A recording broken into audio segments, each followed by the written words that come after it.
ಮಹಾರಾಜ, ಅವನ ಅಮ್ಮನಿಗೆ ಹುಷಾರಿಲ್ಲ. ಆದ್ರೂ ಕೂಡ ನೀವು ಆ ಫಲ ಯಾಕೆ ಕೊಟ್ಟಿಲ್ಲ ಅವನಿಗೆ? ಚೋಟು, ನೀನು ಎಲ್ರಿಗೂ ಒಳ್ಳೇದ ಆಲೋಚನೆ ಮಾಡ್ತೀಯ, ಅದಕ್ಕೆ ನಿನಗೆ ಕೆಟ್ಟದ್ದು ಕಾಣಲ್ಲ. ಆ ಹಣ್ಣು ಸಾಧಾರಣವಾದದ್ದಲ್ಲ. ಆ. ಮಧ್ಯಾಹ್ನದ ಸಮಯ ಆಗಿತ್ತು. ರಹಸ್ಯಮಯ ಕಾಡಿನ ಮುಖ್ಯ ಬಾಗಿಲತ್ರ ಚೋಟು ಜಿಂಕೆ, ರಾಮು ಆನೆ ಮತ್ತು ಬಗೀರ ನಿಂತಿರ್ತಾರೆ ಮತ್ತವರು ಮಾತಾಡ್ತಾ ಇರ್ತಾರೆ. ಆಗ ಅವ್ರ ಮುಂದೆ ಒಂದು ಕೋತಿ ಅಳ್ತಾ ಬರ್ತಿರೋದನ್ನ ಅವರು ನೋಡ್ತಾರೆ. ಅರೆ, ಈ ಕೋತಿ ನಮ್ಮ ಹತ್ರ ಯಾಕೆ ಬರ್ತಾ ಇದೆ? ಆ ಕೋತಿಯ ಕಾಡೊಳಗಡೆ ಎಂಟರ್ ಆಗೋದಕ್ಕೆ ಟ್ರೈ ಮಾಡುತ್ತೆ. ಆಗ ಅವನ ಕೈಯಲ್ಲಿ ಹೋಗಕ್ಕಾಗಲ್ಲ. ಅರೆ, ನಾನ್ ಯಾಕೆ ಮುಂದೆ ಹೋಗ್ತಾ ಇಲ್ಲ? ಫ್ರೆಂಡ್, ನೀನೀ ಕಾಡ್ನವನಲ್ಲ. ನೀನೀ ಕಾಡ್ನವಾಗಿದ್ರೆ ಆರಾಮಾಗಿ ನಿನಗೆ ಇದ್ರ ಒಳಗೆ ಹೋಗ್ಬೋದಿತ್ತು. ನನಗೆ ನಿಮ್ ಕಾಡಿನ ರಾಜನ ಹತ್ರ ಮೀಟ್ ಆಗ್ಬೇಕು, ಇಲ್ಲ ಅಂದ್ರೆ ನನ್ನ ಅಮ್ಮ ಸತ್ತೋಗ್ತಾರೆ. ಹಂಗಂತೇಳಿ ಆ ಕೋತಿ ಅಳಕ್ಕೆ ಶುರು ಮಾಡತ್ತೆ. ಅರೆ ನಿಲ್ಸಪ್ಪ, ನಿಲ್ಸು, ಒಳಗಡೆ ಕರ್ಕೊಂಡೋಗೋಣ. ಹಂಗಂತೇಳಿ ಚೋಟು ಜಿಂಕೆ ಆ ಬಾಗಿಲ ಪಕ್ಕದಲ್ಲಿ ಹೋಗಿ ಆಮೇಲೆ ಕೋತಿಯ ಕೈಯನ್ನು ಹಿಡ್ಕೊಂಡು ಅದನ್ನ ಒಳಗಡೆ ಕರ್ಕೊಂಡು ಹೋಗುತ್ತೆ.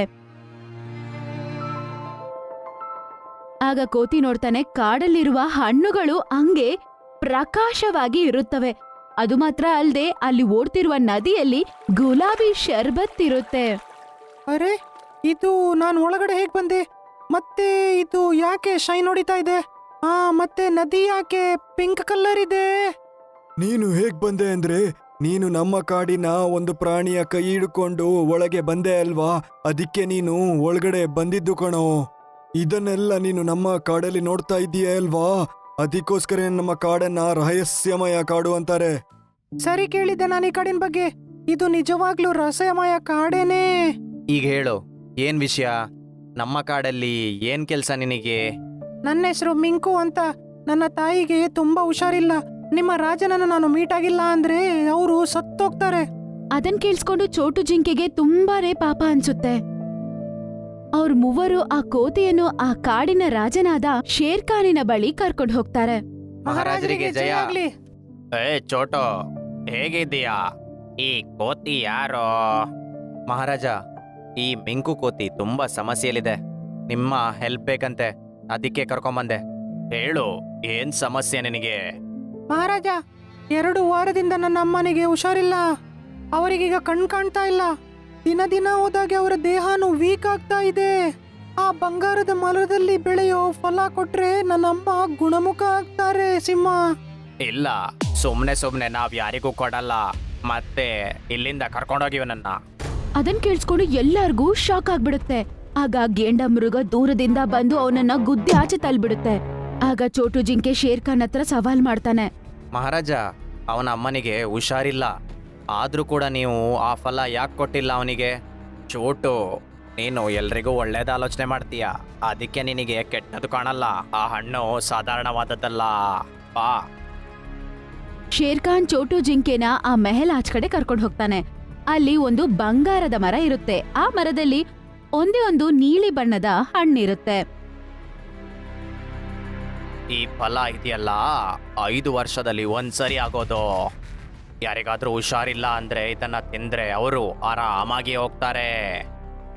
ಎಲ್ಲ ಸರಿ ಇದ್ದು ಕೂಡ ಈ ಫಲವನ್ನ ತಿಂದ್ರೆ ಅವನಿಗೆ ಒಳ್ಳೆಯ ಶಕ್ತಿ ಬರುತ್ತೆ, ಮಾಂತ್ರಿಕ ಶಕ್ತಿಗಳು. ಅದು ತಪ್ಪು ಯೂಸ್ ಕೂಡ ಆಗ್ಬಹುದು, ಅದಕ್ಕೆ ನಾನು ಅವನಿಗೆ ಕೊಟ್ಟಿಲ್ಲ. ಅಲ್ಲ ಶೇರ್ಖಾನ್, ಮತ್ತೆ ನೀನು ಯಾಕದನ್ನ ಆ ಕೋತಿಗೆ ಕೊಡ್ಲಿಲ್ಲ? ಅವನದನ್ನ ಅವನ ಅಮ್ಮನಿಗೆ ತಕೊಂಡೋಗ್ತಿದ್ದ ಅಲ್ವಾ? ನನಗೆ ಅವನ ನಂಬಕ್ಕಾಗಿಲ್ಲ, ಅದಕ್ಕೆ ನಾನು ಅವನನ್ನು ಕೊಟ್ಟಿಲ್ಲ. ಅಮ್ಮನನ್ನ ಕರ್ಕೊಂಡು ಬರ್ಬೇಕಿತ್ತವ. ಅದನ್ ಕೇಳಿಸ್ಕೊಂಡು ಚೋಟು ಜಿಂಕೆ ಆ ಮೆಹಲಿಂದ ಆಚೆ ಬರ್ತಾನೆ. ಆಗ ಮಿಂಕು ಕೋತಿ ಪಾಪ ಅಳ್ತಾ ಇರೋದನ್ನ ನೋಡ್ತಾನೆ. ನನ್ನ ಅಮ್ಮ ನನ್ನ ಕಣ್ಣೆದುರೇ ಸತ್ತೋಗ್ತಾಳೆ, ನಾನೇನು ಮಾಡಕ್ಕಾಗಲ್ಲ. ನೀನು ಟೆನ್ಷನ್ ಮಾಡಬೇಡ, ಹೇಗಾದ್ರೂ ಮಾಡ್ಕೊಂಡು ನಿನ್ನ ಅಮ್ಮನ ಇಲ್ಲಿ ಕರ್ಕೊಂಬ. ನಾನು ನಿನಗೆ ಅದನ್ನ ಕೊಡ್ತೀನಿ. ಮಚ್ಚ, ನಾನು ಇವತ್ತೇ ಕರ್ಕೊಂಬರ್ತೀನಿ ಅವರನ್ನ. ತುಂಬಾ ಧನ್ಯವಾದಗಳು ನಿನಗೆ. ಮತ್ತವನು ಅಲ್ಲಿಂದ ಹೋಗ್ಬಿಡ್ತಾನೆ. ಮಾರನೇ ದಿನ ಅವ್ರು ಎಲ್ಲರೂ ಸೇರ್ಕೊಂಡು ಶೇರ್ಖಾನಿನ ಮೆಹಲ್ ಒಳಗಡೆ ನಡ್ಕೊಂಡು ಹೋಗ್ತಾರೆ. ಈ ಸಲ ಅವರ ಜೊತೆ ಮಿಂಕು ಕೋತಿಯ ತಾಯಿ ಇರ್ತಾಳೆ. ಮಹಾರಾಜ ನೋಡಿ, ಇದು ನನ್ನಮ್ಮ. ಇವಳಿಗೆ ಕಾಣೋದಿಲ್ಲ, ಮತ್ತೆ ಹುಷಾರ್ ಕೂಡ ಇಲ್ಲ. ನಾನೀಗ ಸಾಯ್ತೀನಿ ಅನ್ಸತ್ತೆ.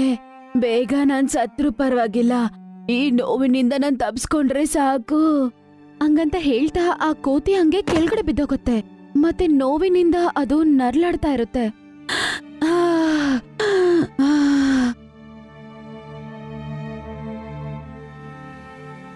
ಶೇರ್ ಖಾನ್, ನನಗಿದನ್ನ ನೋಡಕ್ಕಾಗ್ತಿಲ್ಲ. ಇವನಿಗೆ ಆ ಫಲವನ್ನ ಕೊಟ್ಬಿಡು ದಯವಿಟ್ಟು.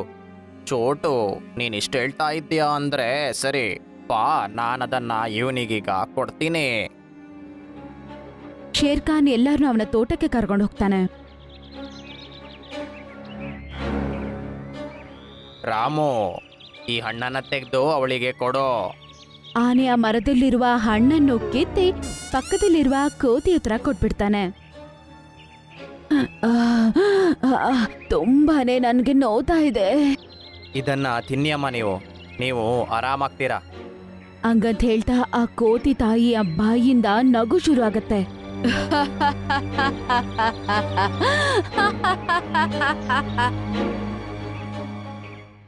ಆಗ ತಾಯಿ ಹಣ್ಣನ್ನು ಅವನ ಮಗನ ಕಡೆಗೆ ಹಾಕ್ತಾಳೆ.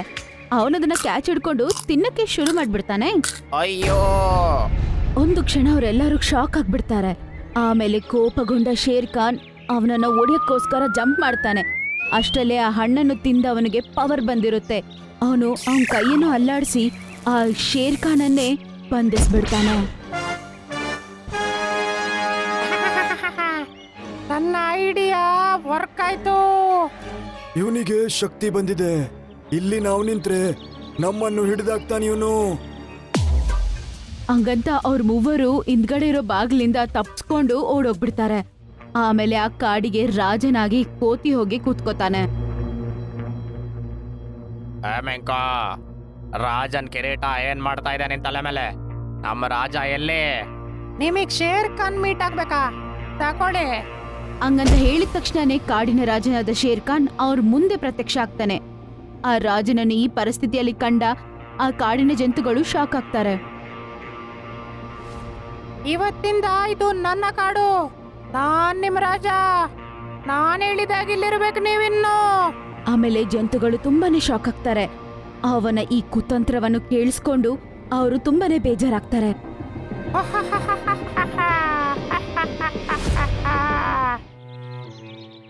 ಇನ್ನೊಂದು ಕಡೆ ಚೋಟು ಜಿಂಕೆ ಅವನ ಫ್ರೆಂಡ್ಸ್ ಜೊತೆ ನಿಂತ್ಕೊಂಡು ಅವನ್ ಮಾಡಿದ ತಪ್ಪಂತ ಬೇಜಾರಾಗ್ತಿರ್ತಾನೆ. ನಾನು ಶೇರ್ ಖಾನ್ ಹೇಳಿದ್ದನ್ನ ಕೇಳಬೇಕಿತ್ತು. ಅಯ್ಯೋ ದೇವ್ರೆ, ನಮ್ಮ ಕಾಡು ತುಂಬಾ ದೊಡ್ಡ ಸಮಸ್ಯೆಯಲ್ಲಿದೆ. ಅವನತ್ರ ಶಕ್ತಿ ಕೂಡ ಬಂದಿದೆ. ಆದ್ರೂ ಅವನನ್ನ ಹೇಗಾದ್ರೂ ಸೋಲ್ಸಿ ನಮ್ಮ ರಾಜ ಮತ್ತೆ ಕಾಡನ್ನ ಕಾಪಾಡ್ಲೇಬೇಕು. ಕೇಳೋ ಆನೆ, ಲಂಬು ಅಲ್ಲಿ ಬೇಟೆಗಾರನ್ ಬಯಲ್ ಸಿಕ್ಬಿದ್ದಾನೆ. ಬಾ ನನ್ ಜೊತೆ, ಅವನನ್ನ ಕಾಪಾಡು ಬಾ ಬೇಗ. ಸುಮ್ನೆ ಸುಳ್ಳು ಹೇಳ್ಬೇಡ ನೀನು. ಹೀಗೆ ಹೇಳಿನೇ ಎಲ್ರನ್ನ ನೀನು ಯಾಮಾರಿಸಿ ಆಗಿದೆ. ಒಂದ್ ಕಾಡಲ್ಲಿ 2 ಜಿಂಕೆಗಳಿತ್ತು. ಒಂದರ ಹೆಸರು ಚೋಟು, ಇನ್ನೊಂದರ ಹೆಸರು ಲಂಬು. ಚೋಟುಗೆ ಸುಳ್ಳು ಹೇಳಿ ಆ ಸುಳ್ಳಿಂದ ಎಲ್ಲಾರ್ನು ಫೂಲ್ ಮಾಡೋದಂದ್ರೆ ಅವಳಿಗೆ ತುಂಬಾನೇ ಇಷ್ಟ. ಒಂದಿನ ಸಾಯಂಕಾಲ ಕಾಡಲ್ಲಿ ಎಲ್ಲಾ ಜಂತುಗಳು ನಡೀತಾ ಇತ್ತು. ಆಗ ಚೋಟು ಅವ್ರ ಮುಂದೆ ಓಡೋಡ್ತಾ ಬರುತ್ತೆ. ಓಡಿ, ಎಲ್ಲಾರು ಓಡಿ, ಇಲ್ಲ ಅಂತ ಹೇಳಿದ್ರೆ ಯಾರು ಉಳಿಯಲ್ಲ. ಆ ಮಾತ್ ಕೇಳಿದ ತಕ್ಷಣ ಎಲ್ಲಾರ ದೃಷ್ಟಿನೂ ಚೋಟು ಮೇಲೆ ಬೀಳುತ್ತೆ. ಎಲ್ಲ ಚೋಟು ಹತ್ರ ಹೋಗಿ ನಿಂತ್ಕೊಳ್ಳುತ್ತೆ. ಚೋಟು ಲಂಬು ಪಕ್ಕದಲ್ಲಿ ಬಂದು ನಿಂತ್ಕೊಳ್ಳುತ್ತೆ. ಅಲ್ಲಿ ಆನೆ, ಕೋತಿ, ಎಲ್ಲ ಜಂತುಗಳು ಇತ್ತು. ಏನಾಯ್ತು ಚೋಟು, ಯಾಕೋ ಇಷ್ಟು ಹೆದರ್ಕೊಂಡಿದ್ದೀಯಾ? ಹೆಚ್ಚು ಮಾತಾಡ್ಲಿಕ್ಕೆ ಏನು ಸಮಯ ಉಳ್ದಿಲ್ಲ. ನಾನೊಬ್ಬ ಬೇಟೆಗಾರನನ್ನ ಬಂದೂಕ್ ಇಟ್ಕೊಂಡು ಈಚೆ ಸೈಡ್ ಬರೋದು ನೋಡಿದೆ. ಬೇಗ ನಿಮ್ಮ ಜೀವ ನಿಮ್ಮ ಕೈಯಲ್ಲಿದೆ. ಎಲ್ಲರೂ ಇಲ್ಲಿಂದ ಓಡೋಗಿ. ಅದು ಕೇಳಿದ ತಕ್ಷಣ ಅಲ್ಲಿರೋ ಜಂತುಗಳಿಗೆ ತುಂಬಾ ಗಾಬರಿ ಆಗಿ ಅವುಗಳು ಅಲ್ಲಿಂದ ಬೇಗ ಓಡೋದಕ್ಕೆ ಶುರು ಮಾಡುತ್ತೆ. ಕಾಡಿನೊಳಗಡೆ ಸ್ವಲ್ಪ ದೂರ ಓಡಿದ್ಮೇಲೆ ಅದಕ್ಕೆ ತುಂಬಾ ಸುಸ್ತಾಗ್ಬಿಟ್ಟು ಒಂದತ್ರ ನಿಂತ್ಕೊಳ್ಳುತ್ತೆ. ಆಗ ಅಲ್ಲಿಗೆ ಚೋಟು ಬಂದು,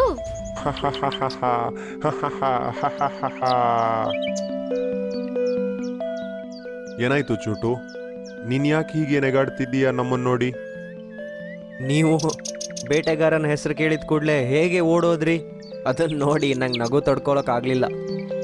ಆ ವಿಷಯ ಕೇಳಿದ ತಕ್ಷಣ ಜಂತುಗಳೆಲ್ಲ ಒಬ್ರ ಮಕ್ಕೊಬ್ರು ನೋಡ್ಕೋತಿತ್ತು. ಆಗ ಲಂಬು ಹೀಗಂದ, ಇದರಲ್ಲಿ ನೆಗಾಡೋದೇನಿದೆ? ನಾವೆಲ್ಲರೂ ಬೇಟೆಗಾರರಿಗೆ ಹೆದರುತ್ತೇವೆ. ಯಾಕಂತ ಹೇಳಿದ್ರೆ ಅವರ ಒಂದು ಗುಂಡಿನಿಂದ ನಮ್ಮ ಜೀವ ಸತ್ತೋಗುತ್ತೆ. ಮತ್ತೆ ನೀನು ಕೂಡ ಓಡ್ತಾ ಇದ್ದೆ. ನಾನಂತೂ ಹೆದರ್ತೀನಿ, ಆದ್ರೆ ಒಬ್ಬ ನಿಜವಾದ ಬೇಟೆಗಾರ ಬರ್ಬೇಕಲ್ವಾ? ಅದು ಕೇಳಿದ ತಕ್ಷಣ ಎಲ್ಲರಿಗೂ ತುಂಬಾನೇ ಕೋಪ ಬರುತ್ತೆ. ಅದಕ್ಕೆ ಲಂಬು ಹೀಗಂದ. ಏನ್ ಹೇಳ್ತಾ ಇದೀಯ ನೀನು? ಬೇಟೆಗಾರ ಬರ್ತಾ ಇದ್ದಾನೆ, ಬೇಗ ಓಡೋಗಿ ಅಂತ ಹೇಳಿದ್ದಲ್ವಾ ನೀನು? ನಾನಂತೂ ಹೀಗೆ ಸುಮ್ಮನೆ ಹೇಳಿದ್ದು. ನೀವು ಅದನ್ನ ನಿಜ ಅಂತ ನಂಬ್ಕೊಂಡು ಓಡಿದನ್ನ ಈಗ್ಲೂ ನೆನ್ಸ್ಕೊಂಡು ನಂಗೆ ಜೋರಾಗಿ ನಗು ಬರ್ತಾ ಇದೆ.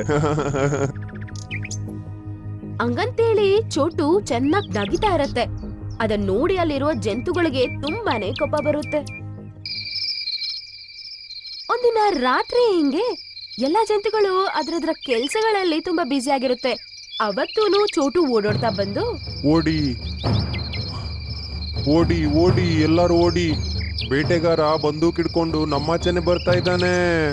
ಆ ಮಾತ್ ಕೇಳಿದ ತಕ್ಷಣ ಅವರೆಲ್ಲ ಈ ಸಲ ಚೋಟು ಪಾಪ ನಿಜಾನೇ ಹೇಳಿರ್ಬೇಕೇನೋ ಅಂತ ಅನ್ಕೊಂಡು ಅವರು ಮತ್ತೆ ಭಯ ಪಟ್ಟು ಅಲ್ಲಿಂದ ಕಾಡೊಳಗಡೆ ಓಡೋದಕ್ಕೆ ಶುರು ಮಾಡ್ಬಿಡ್ತಾರೆ. ಮತ್ತೆ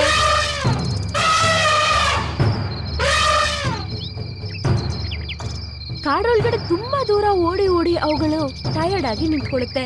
ಆಗ ಮತ್ತೆ ಚೋಟು ಬಂದು ಚೋಟು ನಗೋದ್ ನೋಡಿ ಅವುಗಳಿಗೆ ತುಂಬಾ ಕೋಪ ಬರುತ್ತೆ. ಆಗ ಆನೆ ಹೀಗನ್ನುತ್ತೆ, ಏನಾಯ್ತು ನಿಂಗೆ? ನೀನ್ ಯಾಕಂತ ಹೀಗ್ ನೆಗಾಡ್ತಾ ಇದೀಯಾ ಹೇಳು? ನಾನಂತೂ ಈಗ್ಲೂ ನಿಮ್ಮನ್ನ ಮೂರ್ಖರನ್ನಾಗಿ ಮಾಡದೆ. ಯಾವ ಬೇಟೆಗಾರನೂ ಬರ್ತಾ ಇಲ್ಲ, ಏನೂ ಇಲ್ಲ. ನಾನ್ ಸುಮ್ಮನೆ ಹೇಳಿದ್ದು ಗೊತ್ತಾ? ನಿನ್ನ ಈ ಸುಳ್ಳು ಬುರುಕುತನ ಉಂಟಲ್ಲ, ಒಂದಿನ ಇದರಿಂದ ಯಾರು ನಿನ್ನ ನಂಬಲ್ಲ.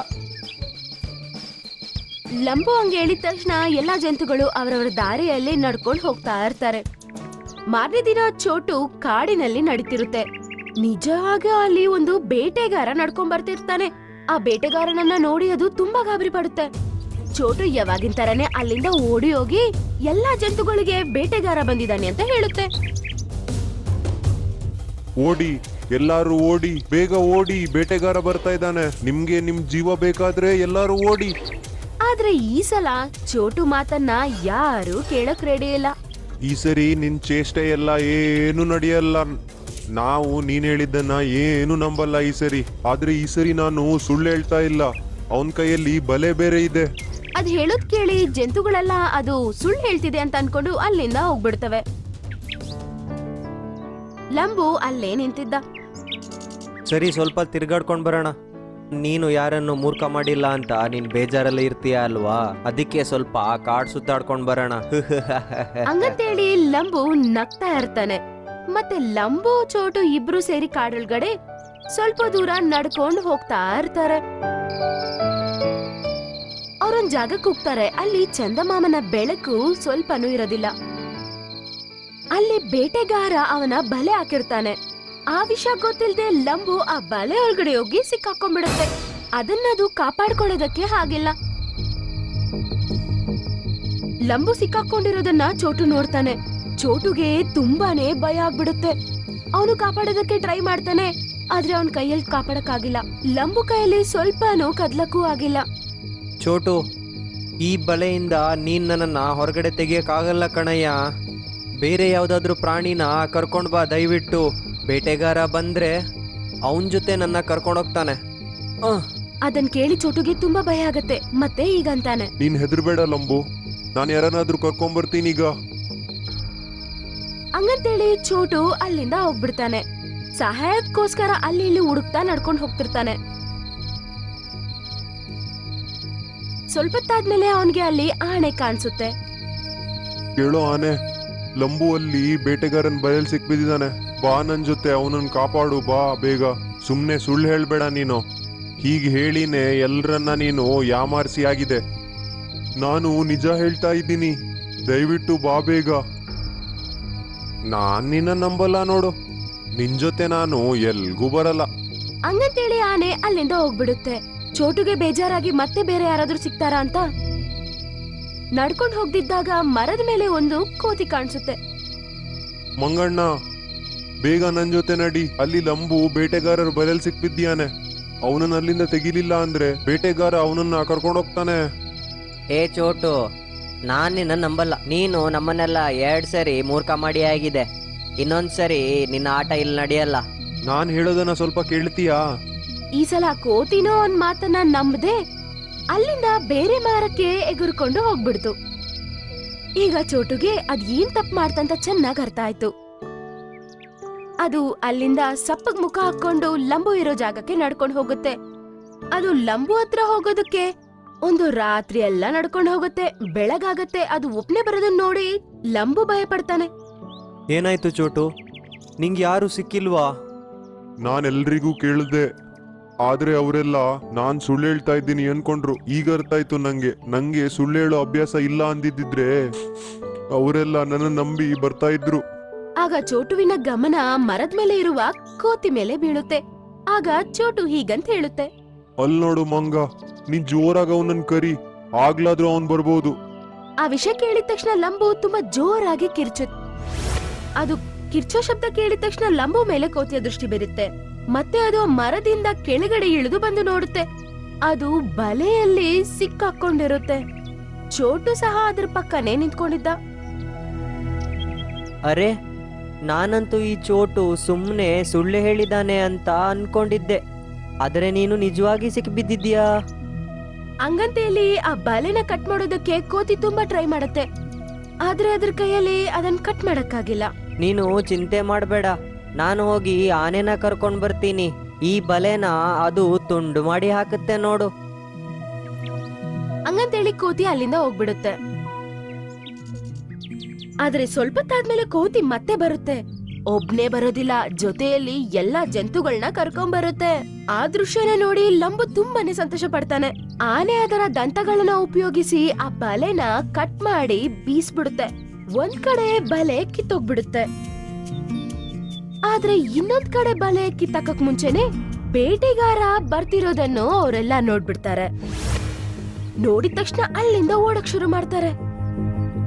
ಬೇಟೆಗಾರ ಲಂಬು ಸಿಕ್ಕಾಕೊಂಡಿರೋದನ್ನ ನೋಡಿ ತುಂಬಾನೇ ಸಂತೋಷ ಪಡ್ತಾನೆ.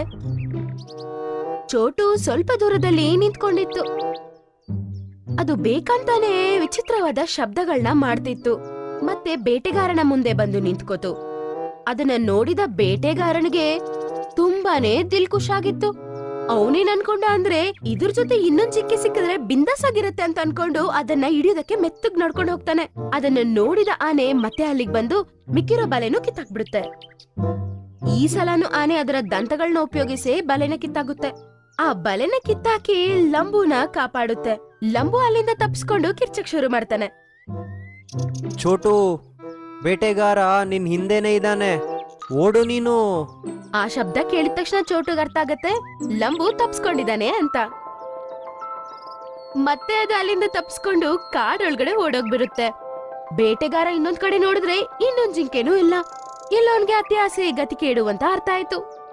ಚೋಟುನು ಓಡಾಡ್ತಾ ಹೋಗಿ ಬೇರೆ ಜಂತುಗಳ ಜೊತೆ ಸೇರ್ಕೋತಾನೆ. ಮತ್ತೆ ಎಲ್ಲಾ ಜಂತುಗಳು ಒಂದೇ ಸಲ ಅಲ್ಲಿಂದ ಕಾಡೊಳಗಡೆ ಓಡೋಗ್ತವೆ. ಅದು ನೋಡಿ ಬೇಟೆಗಾರನಿಗೆ ತುಂಬಾ ಕೋಪ ಬರುತ್ತೆ. ನಾನು ಆಣೆ ಮಾಡ್ತೀನಿ, ಇವತ್ತಿಂದ ನಾನ್ ಸುಳ್ಳು ಹೇಳಿ ಯಾರಿಗೂ ಮೋಸ ಮಾಡಲ್ಲ ಅಂತ. ಅದು ಕೇಳಿ ಜಂತುಗಳೆಲ್ಲ ತುಂಬಾ ಸಂತೋಷ ಪಡುತ್ತೆ. ಮತ್ತೆ ಚೋಟು ಅವನ್ ತಪ್ಪೇನು ಅಂತ ಚೆನ್ನಾಗ್ ತಿಳ್ಕೊಂಡ.